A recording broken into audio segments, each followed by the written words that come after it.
There once was a young man whose mind had become a prison, not a prison of bars, but of thoughts, racing, colliding, judging, remembering, predicting.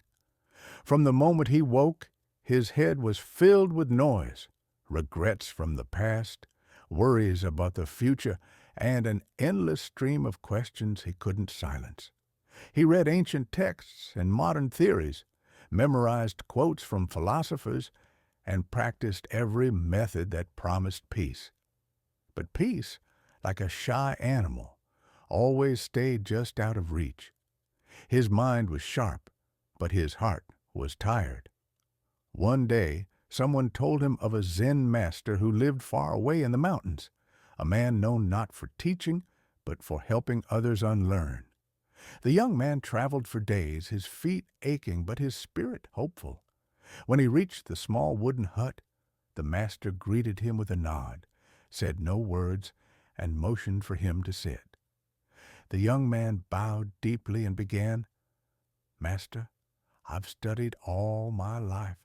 I've filled my mind with teachings, ideas, philosophies, but still I suffer.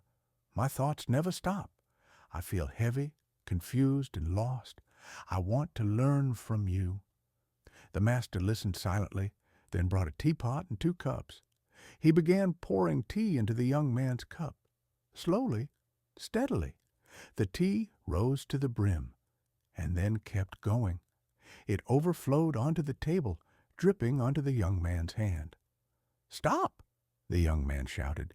"It's full." The master paused and looked into his eyes. "Exactly," he said. "Your mind is like this cup.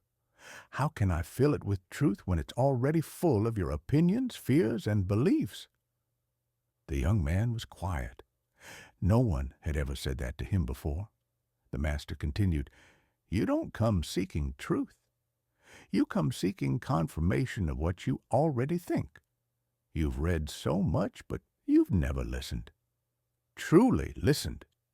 You've chased silence by adding more noise." The wind moved gently through the trees as the words settled in. The young man asked, "Then how do I empty it?" The master looked at him with soft eyes. "You don't empty the mind by force. You empty it by letting go. Let go of needing to be right. Let go of constantly labeling everything as good or bad. Let go of the belief that thinking more will bring peace. Watch your thoughts like clouds in the sky. Don't hold them. Don't fight them. Just let them pass." The young man blinked. "But I thought I had to control my mind." The master smiled. "That's the greatest illusion. The mind is not a beast to tame. It's a river to observe. You don't stop it from flowing. You step back from the current. You stop jumping in."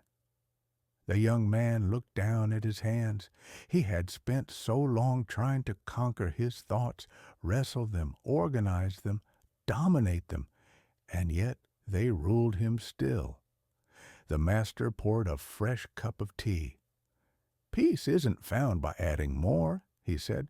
"It's uncovered by removing what doesn't belong, like cleaning a mirror covered in dust. You don't need a new reflection. You just need to see what's already there." The young man sipped the tea. It was simple, warm, enough. "So what should I do now?" he asked. The master replied, "Stop doing. Start being. Walk slowly. Breathe deeply. Watch the world without always naming it. Let a tree be a tree. Let the wind be wind. Don't turn everything into a concept. Feel the moment without grabbing it. Be still enough to hear what life is saying beneath the noise of your mind." The young man stayed for days, perhaps weeks. He lost track of time.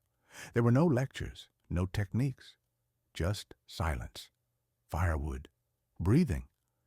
He watched the sun rise, listened to the river, felt the earth beneath his feet.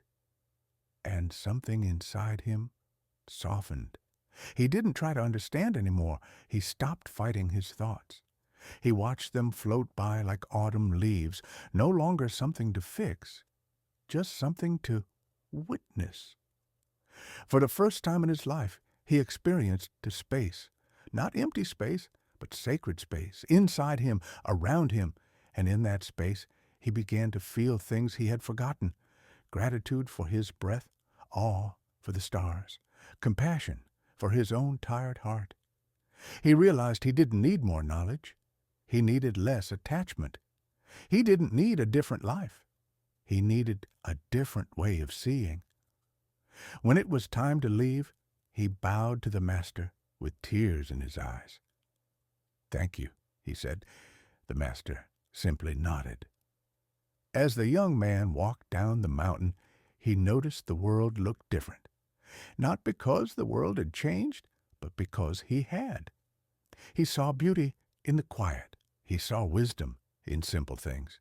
He saw that peace was never something to earn, only something to remember. His mind, once a crowded temple of thoughts, was now a vast, quiet sky. And from that space, peace finally entered, not as something he achieved, but as something he allowed. He smiled to himself, whispering the Master's words like a sacred mantra. "You are not your thoughts. You are the space they pass through."